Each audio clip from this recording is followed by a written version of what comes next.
Hey guys, welcome to my UAE vlog. This is my first vlog and I've learned how to handle all of this footage. I made the video in 2 episodes. If you're interested in the kinds of difficulties I faced while in the UAE, just follow along. Religion, Arabian food, and the temperature. All these different aspects were completely new to me. The first difficulty I faced was at the airport. I needed to find a car I'd rented online. It was about 11 o'clock in the evening, so I had to take a taxi to the rental company place. When I was communicating with the taxi driver, it was so hard to understand the language. What I ended up doing was passing my phone to another local person and ask them to explain where I was and ask for the location of the driver as well. That's basically how I managed to find my car, and finally we got our car and drove to the hotel. The room was very stylish, as you can see in this video, very distinctive. When I sent pictures to my parents, they thought it looked so shabby. They just couldn't understand why I would like to stay there. But actually once I was there, I feel like this hotel was so natural, so special, and so, I don't know, different from what I experienced before. Morning. So it's quickly the second day, and it's like 40 degrees outside at 9 a.m. I believe. I quickly washed my face and put on some makeup. But look, that was the first and last time I dressed up so carefully in the UAE.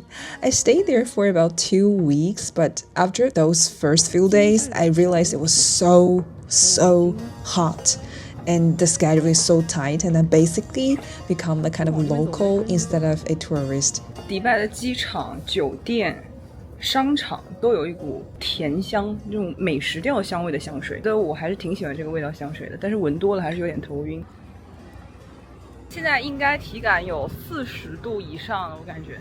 We just walked around for several minutes, but it felt like too hot to stay outside any longer. We found a restaurant through Google Maps. 打算吃完饭直接开车去迪拜商场吧。The lunch there wouldn't start until 12. I need to wait 12. So I will have a Arabian breakfast tray. 对于早午饭的划分非常严格，要到12点才能点午饭。现在还只能点早饭的拼盘。I ordered a traditional Arabian platter with 6 or 7 dishes. It was a lot. Actually, it was more like a lunch. Interestingly, the waiter was from Egypt and spoke really good Chinese. I just asked him where he learned all of these Chinese words, and he said, because they have so many Chinese customers every day. 这是全部吗？这是这个全部的，还有2个混起来的，你和我来。好的，好，谢谢。1、2、3、4、5、6、7，这太奢侈了，怎么吃得完呢？还可以啊。This is the sutsai, is the chick beans with some vegetable. He mix it together and he fried in the oil. Okay. Cheers.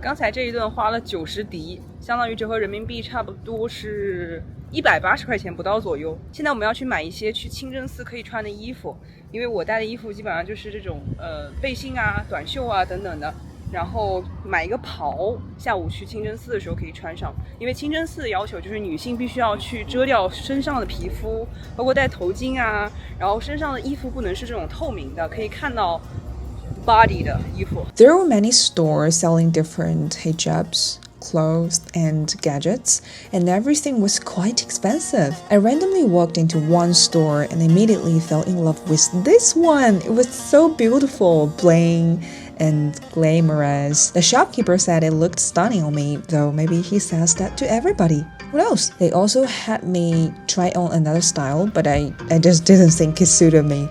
It made me feel like a man. Not sure why, guys. I think the first one was more suitable for me, right? 是吗？我看看，感觉跟我这个上衣不太配啊，这膀子不能露出来。贵妇啊，一下就。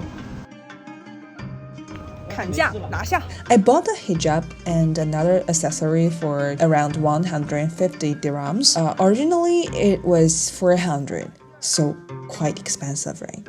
You can actually ask for crazy discounts like half price. That's the truth. 头顶一块布，世界我最富。出发去 Dubai Mall， 希望可以遵守交通规则，不是希望可以，一定要遵守交通规则。Yes, we rented a car, but it was my first time driving such a long distance in a foreign country, so I was really careful. And also the traffic rule in UAE was extremely strict. And I heard that the most expensive penalty can be up to about 50,000 dirham, which is up to 100,000 RMB. It's crazy. So I was really careful when driving. 去了 Dubai Mall 之后呢，我们打算去看一下哈利法塔，然后周围转一下之后，就准备开车去阿布达比了，因为还约了下午4点半的清真寺。Yeah, let's go. Yeah, 到 Dubai Mall 了。To be honest, Dubai Mall wasn't that attractive to me, since I don't need to buy anything. We just wandered around and stayed there for some free air conditioning, because it's so hot outside. We were there for no more than 1 hour before driving to Abu Dhabi.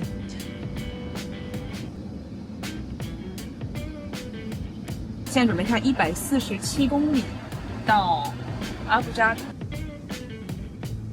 出发喽！阿布达比。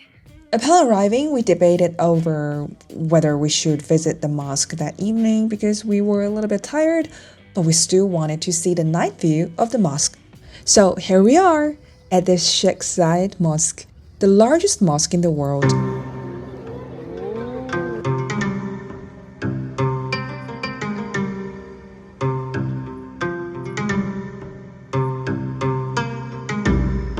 It has a very special entrance in the evening, kind of like a shopping mall.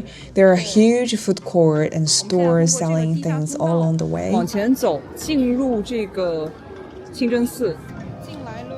I thought everything would go smoothly, but I just ran into an issue. Do you remember the hijab I bought before?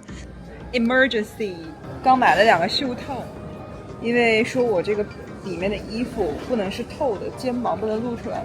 所以买了2个黑色的袖套，现在变成这样了。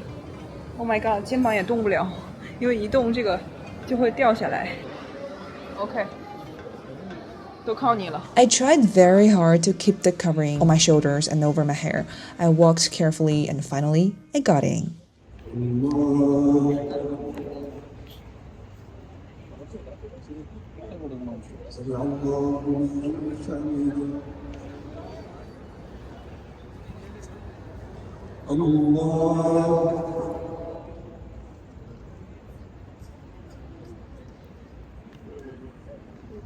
From an architectural aspect, which is the only aspect I can comment on, the mosque is truly stunning, with its all-white appearance and its cleanliness. Being there feels like you are surrounded by something sacred.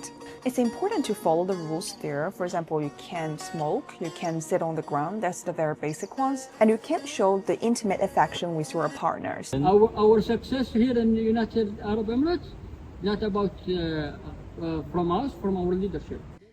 At the mosque, we met a young boy who is a freshman at a university in the United Kingdom. It was really interesting hearing his perspective. He explained why he thinks his country is so wealthy, and he said many countries have oil, but their success lies in their leadership. It was around 10:30 in the evening, and we found a Yemeni restaurant that was highly recommended by a guy we met at the store beneath the mosque. I think the best way to find delicious food in an unfamiliar country is to directly ask locals. Throughout my journey, I asked the strangers for advice on restaurants, and they were always friendly. Okay, thank you very much. Grilled chicken and bread. So This all is of it? mixed. Yeah, all of it. Okay. 哇，这个看上去有 honey。 You will notice that people have different opinions on what makes a good restaurant. Some prioritize authentic local food, while others care more about the vibe of a place. You'll see more of this in my next video. So that's a compulsory thing, or you can choose to do it or not. Something special about this restaurant is that half of it is tables and half of it are those prayer rooms. Prayer rooms are not something strange for UAE, especially in restaurants and large shopping malls. But it is very special in that restaurant. Those prayer rooms are open air, and we can see people enter there eating and praying at the same time. Do it every day. Yeah. Every meal. لا نفس كل مرة تفتحون كذا. Okay. Every day like this. Every day like this. At the very beginning, they can't understand what I was talking about. And there's a little boy who can speak a little bit English, I guess, and he was the translator. And he told me that, yes, they did it every day, every meal in their whole life. So that was basically my first day in UAE. It's a non-stop schedule, I would say. It's kind of funny because this vlog only contained my first day journey. I think probably because when I was first arrived in this region, I was so curious about everything around me, including food, clothes, cultures. So if you're interested in seeing more, give me a like and subscribe to my channel. See you next time and see you in the next episode.